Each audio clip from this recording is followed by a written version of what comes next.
अब जो रचना आपके सामने आ रही है वो भगवान की भक्ति करते हुए भी अब जो जीव जैन हैं उनके भी क्या गड़बड़ हो सकती है, तो उसमें सबसे पहले ग्रहित मिथ्यात्व से प्रारंभ करेंगे।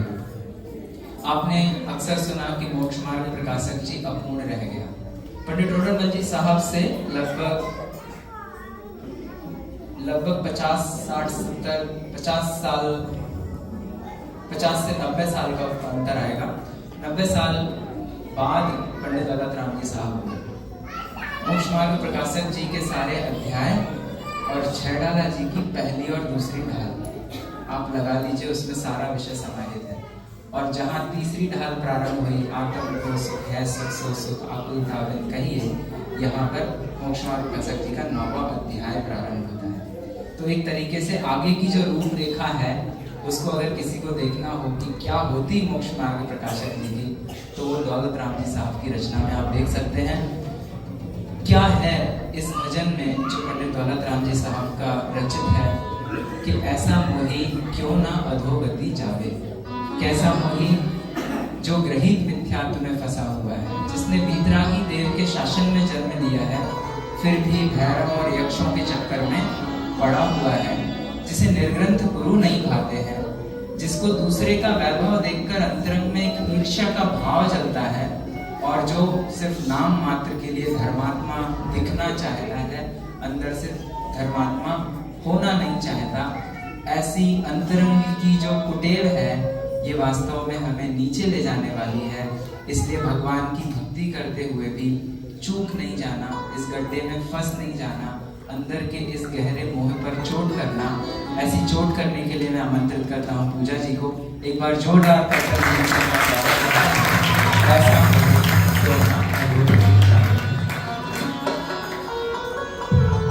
मैंने कहीं सुना था कि संगीत नील लेशा का परिणाम है, जो कि अशुभ लेशा है।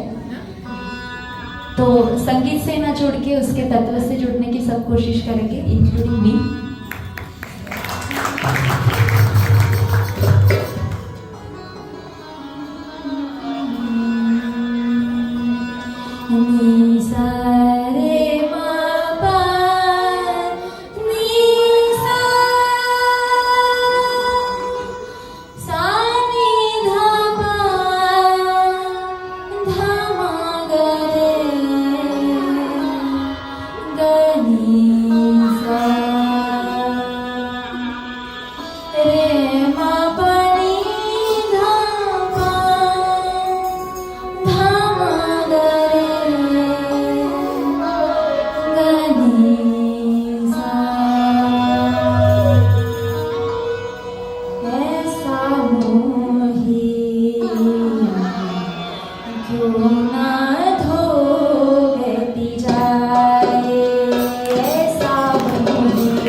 क्यों ना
वर की विभव देख है सोगी, पर दुख हर दिलहारे।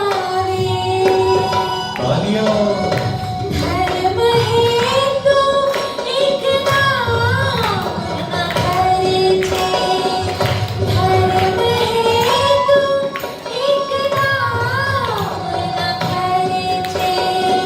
खूब मन लक्ष्य बहावे, ऐसा होए क्यों ना जो जाए, ऐसा होए क्यों ना जो जाए।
इस महफिल की कुछ एक अलग ही खासियत है।